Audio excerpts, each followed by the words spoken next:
Most of Week 14 is in the books, and it started back on Thursday night with the game between the Cowboys and Lions. The Lions won with a score of 44-30, and this was a huge game for both teams, due in large part to what it meant for their playoff implications. And during the broadcast, Amazon showed several times the playoff percentage likelihood if each team won and lost, and because the Lions won, they're already big winners from Week 14, and so are the Philadelphia Eagles by default. I thought there was a real chance Dallas could run the table and enter the playoffs with an 11-5-1 record, but the biggest test in this stretch, of course, was the Lions, and because there are so many 8 and 9 win teams in the NFC, the Cowboys season in a lot of ways is unfortunately over, and that's the biggest takeaway for Dallas in Week 14.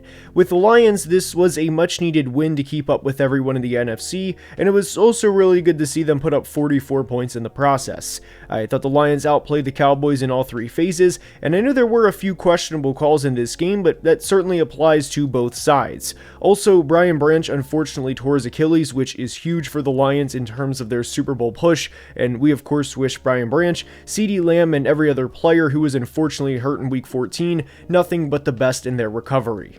To Sunday, we go to discuss the Seahawks and Falcons, and despite the final score of 37-9, the game was actually tied 6-6 at half, and at halftime I was nervous for Seahawks fans that they were going to go to the East Coast and play an early game and lose to an NFC South team, just like the Rams did in Carolina in Week 13. Now the Panthers are a better team than Atlanta, but you get the point, and Rashid Shaheed returning the second half kick for a touchdown really set the tone for the second half for Seattle. Sam Darnold did not look great in the first half, but finished the game with 249 yards and 3 touchdowns, and a player named Jackson Smith-Njigba, who's having an okay year, some would say, had 2 second half touchdowns, and over the last 2 games, the Seahawks have outscored their opponents with a combined score of 63-9, and I absolutely cannot wait for the Seahawks and Rams Thursday night game in a few weeks. For Atlanta, they lost to the Jets last week in a game where their season was very much still alive had they improved to 5-7, especially with how tight the NFC South is, and not surprisingly, they got blown out by Seattle. Kyle Pitts had a good game and made plays when targeted, but I really feel bad for guys like Bijan Robinson, Jesse Bates, and several others who are in this situation. The Falcons are in a very bad situation from a quarterback and head coach perspective for the remainder of the 25 season, and I think we all would be shocked if big changes are not made, especially at head coach, at season's end. The Dolphins beat the Jets 34-10 and are now 4-0 since they fired GM Chris Grier, and after beating the Jets, well, the logical thing here is to say they're Super Bowl bound. And this was one thing we discussed all the way back in Week 10 after they beat the Bills, that the path for them to play a meaningful game in Week 15 in Pittsburgh is there, and within this game specifically, Miami ran for over 230 yards as a team, and if we're being honest, this game was over in the first quarter, and that's what Super Bowl caliber teams do. They put bad teams away early, so credit to the Dolphins for doing so. Devon Achane also left the game early, and a huge shout out to Jalen Wright for coming off the bench and rushing for over 100 yards. Tyrod Taylor unfortunately got hurt early in this game, which also attributed to the Dolphins taking care of business as early as they did, and Brady Cook came in off the bench, and you may see the 14-for-30 stat line from Brady Cook and make a Jets joke about how bad the quarterback play is, but there were several drops in this game. Now, I didn't think Brady Cook played great, but there is definitely justification as to why the completion percentage is so low. I also think it's fair to criticize the Jets defense for allowing 34 points to the Dolphins in this game, as well as over 350 yards of offense, but this team is 3-10 for a reason, and positively for the Jets, the Titans and Saints both won in Week 14. The Titans beat the Browns 31-29 in a game where I'm sure everyone thought there would be 60 total points scored between rookie quarterbacks Cam Ward and Shedeur Sanders. That of course headlined the game, but Tony Pollard had the best game of his career as he had 161 rushing yards and 2 touchdowns, and also had a really aesthetically pleasing touchdown where he carved the Browns defense. The biggest thing for the Titans in this game was playing with an energy and passion we quite frankly haven't seen a lot of this year, and also within that, a win. Admittedly, there aren't many positives after that, as Shedeur Sanders carved this defense up all day long, outside of the one really bad interception, also looked like the better quarterback in this game too. I'm still very much a Cam Ward believer, but the biggest thing the front office needs to do this offseason is get actual NFL talent around Cam Ward. With Cleveland, your quarterback looked really good in this game outside of one play that is very fixable. Just throw the ball away. Harold Fannin was also awesome in this game, and we did a video last week on the best drafts from the 2025 class so far, and there's a big reason why the Browns draft class was in the video. Sure, they lost this game, but there is a lot of positives to take away from this game for Cleveland. There are also a lot of Browns fans that want to move on from Kevin Stefanski, and losing games like this is kind of a reason why. But pertaining to the long-term outlook of the Browns, this was a really good Sunday, all things considered. It took until week 14 and into the month of December, but the Minnesota Vikings finally played a complete game and beat the Commanders with a score of 31-0. J.J. McCarthy threw 3 touchdowns in this game, and as crazy as this is going to sound, well, maybe not to some people, but also had the first game of his career without throwing an interception. The Vikings defense also forced 3 turnovers and looked like a completely different team from the team that lost 26-0 in Seattle in week 13. We recently did a Vikings video discussing how bad the situation is at the moment, and the biggest thing I would hammer home is this was only one game and it was also against a very bad team. But there is no doubt with how this team had looked over the past month, it was good to wash the stink off and finally get a win. For the Commanders, this was a bad game in a lot of ways. Jaden Daniels came back before getting hurt on a play where he threw an interception to Andrew Van Ginkel, and needless to say, it was a really long day for Washington. The biggest takeaway for the Commanders from this game is, if you're not going to play competitive football, truly how different is this from the end of the Ron Rivera era? Now, I'm not calling for the firing of Dan Quinn, not mid-season at least, and certainly not with only a couple of games left, but if things do not change in the final 4 games of the year, then personally, and this may be a hot take, but I don't think a head coach change this offseason is an unrealistic scenario. The Jags beat the Colts 36-19 to improve to 9-4 in a game where they were up 28-10 at half, and in a game where they won the turnover battle 3-1. Travis Etienne scored 2 touchdowns, and Jacksonville has positioned themselves to win the AFC South through 14 weeks. Their final 4 games, outside of the game in Denver, are winnable, and that's what matters most for this team. Not only that, but Trevor Lawrence had another good game after the disaster in Arizona a few weeks ago, and this was really good to see and, dare I say, promising for the Jags moving forward.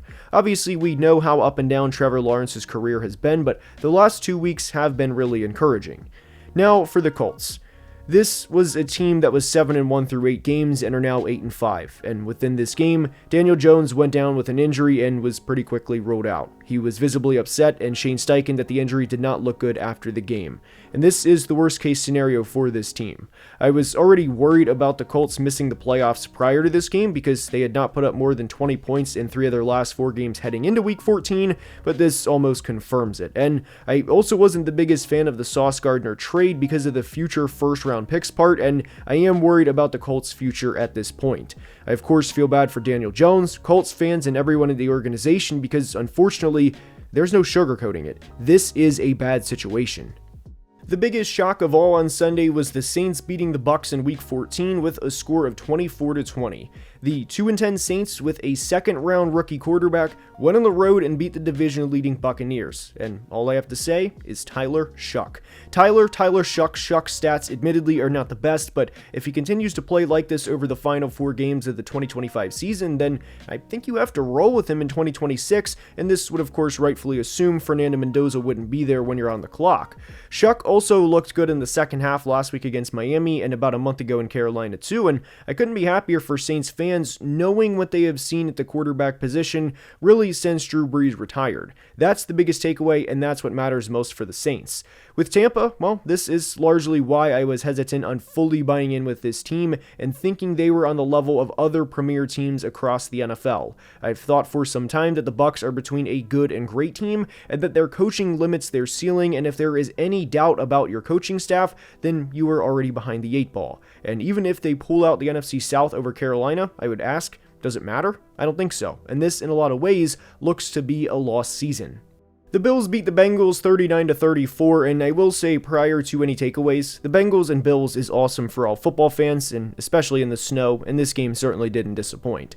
Josh Allen had 329 total yards and 4 touchdowns, and Buffalo ran for over 180 yards as a team. And I tweeted this at one point during the game, but truly imagine having Josh Allen as your quarterback. And with how tight the AFC wildcard race is, well, the Bills needed this game. Cincy, of course, did too from a division standpoint, but this was a critical win for Buffalo. And one of the biggest winners from Week 14 individually is Bills corner Christian Benford. Benford had a game-changing pick 6 in this game, and not only that, did an outstanding job covering Jamar Chase too. Now, do I think the Bills are going to win 3 straight road playoff games if they get into the postseason? Admittedly, no, but this will be an extremely difficult team to beat in January. With Cincinnati, well, you scored 34 points with Joe Burrow as your quarterback and lost. Tell me if you've heard that one before. And the play that ended the game where Josh Allen ran for 17 yards on 3rd down, I really question why there was no quarterback spy on one of the best dual threats in NFL history, and I know Bengals fans do too, because that's inexcusable. There's bad coaching, there's bad angles taken when tackling, and we are now going on 3 years without a playoff appearance from a team that has a Hall of Fame caliber quarterback in their prime. And I simply ask, what steps is this franchise going to make this offseason to finish top 7 in the conference, not top 2 by the way, but top 7 in the conference to simply get back to the playoffs? The Steelers beat the Ravens 27-22, and if there is one word that describes this game that both fan bases can agree on, it's stress.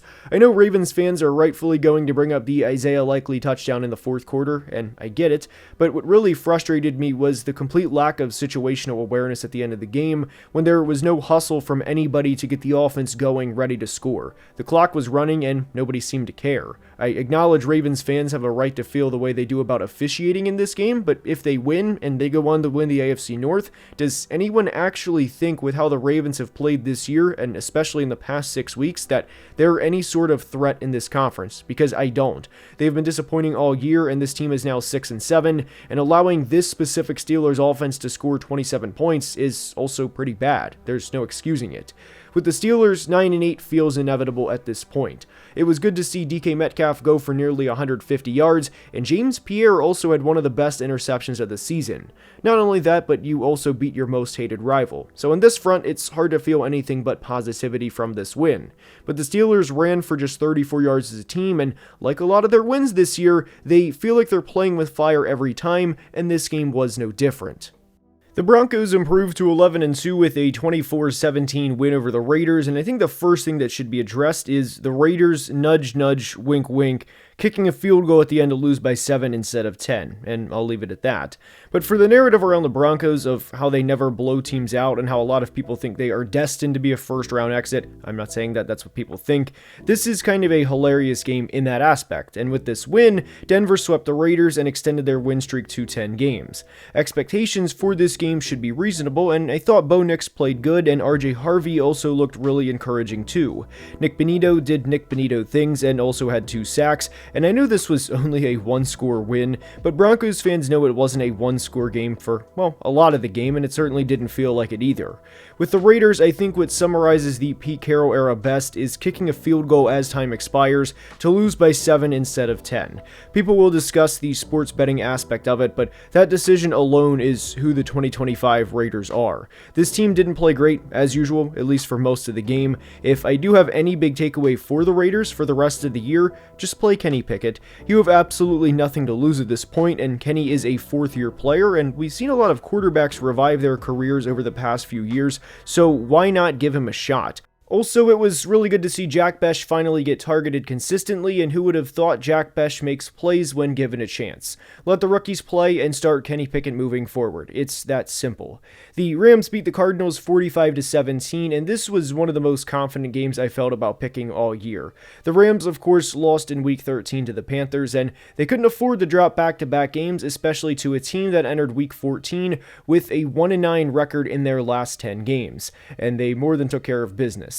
Matt Stafford threw 3 touchdowns, Blake Corum ran for 128 yards and 2 touchdowns, Kyren Williams ran for 84 yards and a touchdown, and Puka Nacua had a $167 and 2 scores. This was a highlight reel day of highlight reel days for the Rams. They beat a bad team and rebounded after a game in which they turned the ball over multiple times. There's honestly not a lot to say about this game that the score doesn't reflect and that you already don't know, and there are also big winners from Week 14 because the Bears lost, which means the Rams are back on top of the NFC. We've discussed at length before, but when your head coach is Jonathan Gannon in a division with Sean McVay, Kyle Shanahan, and Mike McDonald, you're already at a disadvantage, and the Cardinals also find ways to lose games rather than win, and this clearly wasn't one of those types of games, but I do think this was the first game where you really start to see the players check out. They played in really close games against the Jags and Bucs in the previous 2 weeks, but I didn't think they were mentally checked out, at least not yet, and now I think we're here. We're at the point in the year where guys are planning vacations and places to get away in January, and with this loss, the Cardinals are 1-10 in their last 11 games. The Packers beat the Bears 28-21 in one of the best games of Week 14, and there were times in this game where it felt like Jordan Love couldn't miss a throw. There were a few plays, and I know Bears fans feel this way because I know what it feels like, where you see a Packers quarterback drop back, completely unfazed, and throw a ball, and before the camera pans to where the deep pass is going, there's a part of you, deep inside you, that you know it's going to be a touchdown before the ball comes down. Now, Jordan Love had one bad interception in this game, but outside of that, was really good in Week 14. And the Packers are on top of the North with this win, which is obviously huge, and inevitably also makes them big winners from Week 14. And as simple of a route as it is, Christian Watson on a slant is devastating to opposing defenses. With the Bears, this is not going to be a big panic overreaction, the season is over type recap. I don't know how you could watch that game and panic after seeing that. The Bears did not play great in the first half, obviously, and to be in a position to be able to win on the road against a team that could very easily win the Super Bowl, despite playing, well, not great for the first 30 minutes, they're fine. And another reason they're fine is they play this team again in 2 weeks. Now, if Green Bay dominates that game, then we can have a different conversation. But Chicago is 9-4, and if they beat the Browns to improve to 10-4 next week, then that sets up a very interesting Week 16 game against Green Bay, and a game I can't wait to see. This loss stinks, but I truly believe the Chicago Bears will be fine. I hope you enjoyed, and if you did, please like and subscribe as a football will appear when you do, and also helps tremendously with the YouTube algorithm. Also, if you are interested in any football analysis merch, the link will be in the comments, and I will personally send you a thank you message as well. Until next time, please be safe and have a great day. Love you guys.